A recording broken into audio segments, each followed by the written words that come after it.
बिस्मिल्लाहिर्रहमानिर्रहीम, अस्सलाम वालेकुम। जी उठा पाकिस्तान में आपको खुशामदीद कहते हैं और उम्मीद करते हैं कि आप सब खैरियत से होंगे।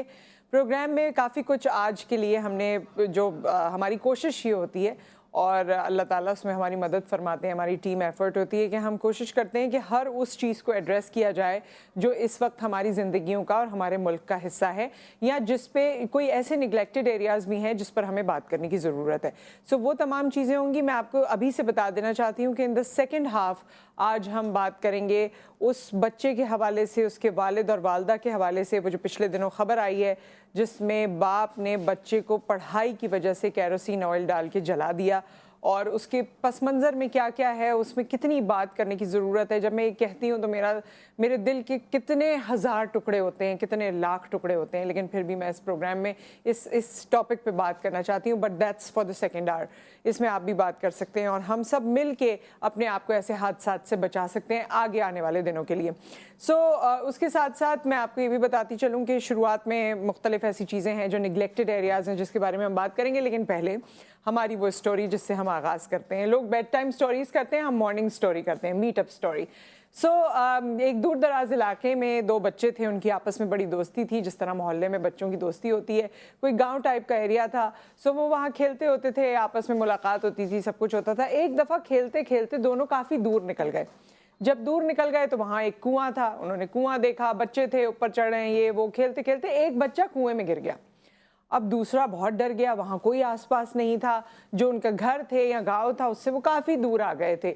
अब यूजुअली आपने देखा भी होगा कि जहाँ कुआं होता है वहाँ बाल्टी और रस्सी या इस तरह की कोई चीज़ रखी होती है। तो बच्चे को और तो कुछ सुझाई नहीं दिया, उसे वो नज़र आई, उसने बाल्टी और रस्सी कुएं में फेंकी और अपने दोस्त से कहा कि जी इस पर सवार हो जाओ, मैं तुम्हें खींचता हूँ। उस बच्चे ने अपने दोस्त को खींचा, दोस्त बाहर आ गया। अच्छा, दोनों बड़े हंसी खुशी वापस आए, और क्योंकि देर हो गई थी और गांव में एक अफरा तफरी सी मच गई थी तो लोग एक तरह से उनके वेलकम के लिए खड़े थे। और जैसे ही वो बच्चे गांव में एंटर हुए, उनसे पूछा कहाँ रह गए थे तुम लोग, कहाँ चले गए थे? उन्होंने कहा कि इस तरह का वाकया हुआ था, ये कुएं में गिर गया था और मैंने इसे खींच के बाहर निकाला। अब बच्चे जिस तरह होते हैं छोटी उम्र में धान पान से, तो लोगों को यकीन नहीं आया। उन्होंने कहा कि ये कुएं में गिर गया, दोनों का एक साइज, और ये इतना पतला दुबला छोटा बच्चा, इसने किस तरह इसको खींच के बाहर निकाला? माँ बाप भी जिस तरह तजस्सुस होता है सवालात करते हैं, और लोग भी सवालात करने लगे।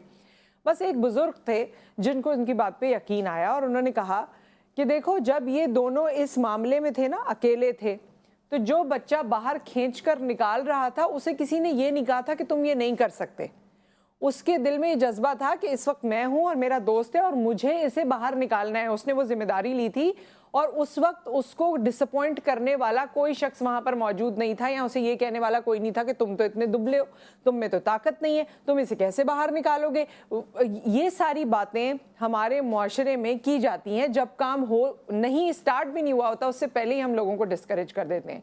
तो moral of the story is कि हमारा दिमाग, जो कि मैं हमेशा कहती हूँ इज़ अ पावरफुल मशीन, जो कि हम जो ठान लेते हैं, जो करना चाहते हैं, बेशक उसमें अल्लाह ताला की मदद होती है, क्योंकि अल्लाह ताला हमें 70 माओं से ज़्यादा चाहने वाले हैं, मोहब्बत करने वाले हैं, राह दिखाने वाले हैं, हम पर रहम करने वाले हैं। तो जब हम कोशिश करते हैं और दिल में ठान लेते हैं, सच्ची नीयत होती है, तो वो चीज़ें अट्रैक्ट होना शुरू हो जाती हैं। और उस वक्त अगर हमें कोई ये बताने वाला हो कि तुम नहीं कर सकते, आपने देखा होगा कि हमने काफ़ी बार इस पे माइंड साइंसेस को लेकर, एनएलपी को लेकर, एनएलपी ट्रेनर्स हमारे पास मौजूद हुए और उन्होंने बताया कि ये इसी तरह है कि आप अपने दिमाग को प्रोग्राम कैसे करते हैं।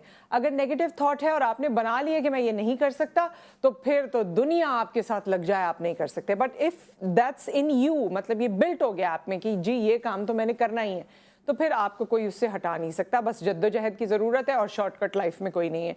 सो ये जो डिस्करेज करना है ना, ये छोड़ देना चाहिए। आज के माशरे में हम सब एक दूसरे को बहुत डिस्करेज करते हैं, तुम ये नहीं कर सकते, तुम यूँ नहीं कर सकते। घर में भी लोग एक दूसरे को डिस्करेज करते हैं, तुम कैसे करोगी, तुम क्या करोगी, तुम कैसे करोगे।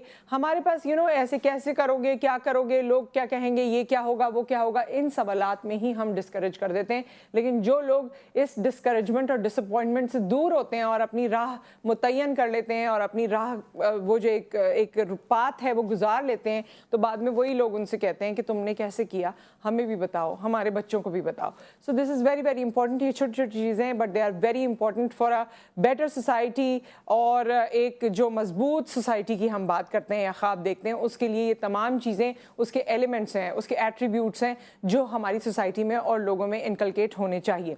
एक ब्रेक यहाँ पर आ गया, जब ब्रेक के बाद वापस आएंगे, सैलाब मुतासरा ख़ानदान या स्पेसिफिकली ख़वातीन, क्या आप समझते हैं कि उनको कपड़े प्रोवाइड कर देना, उनको खाना दे देना और उनकी टेक केयर जिस तरह से ज़ाहिर है लोग कर रहे हैं, उसको करोड़ों सलाम, लेकिन उसके अंदर खाने कुछ और भी चीज़ें हैं जो ख़वातीन के इश्यूज़ होते हैं और ख़वातीन की ज़रूरियात होती हैं। जब वो बेघर हैं और उनके पास कुछ भी नहीं है, ना किसी को कहने के लिए कुछ है, ना उनको वो तमाम चीज़ें मिल सकती हैं, तो इस असना में बहुत से लोग इनके बारे में सोच रहे हैं, मुहिम चला रहे हैं।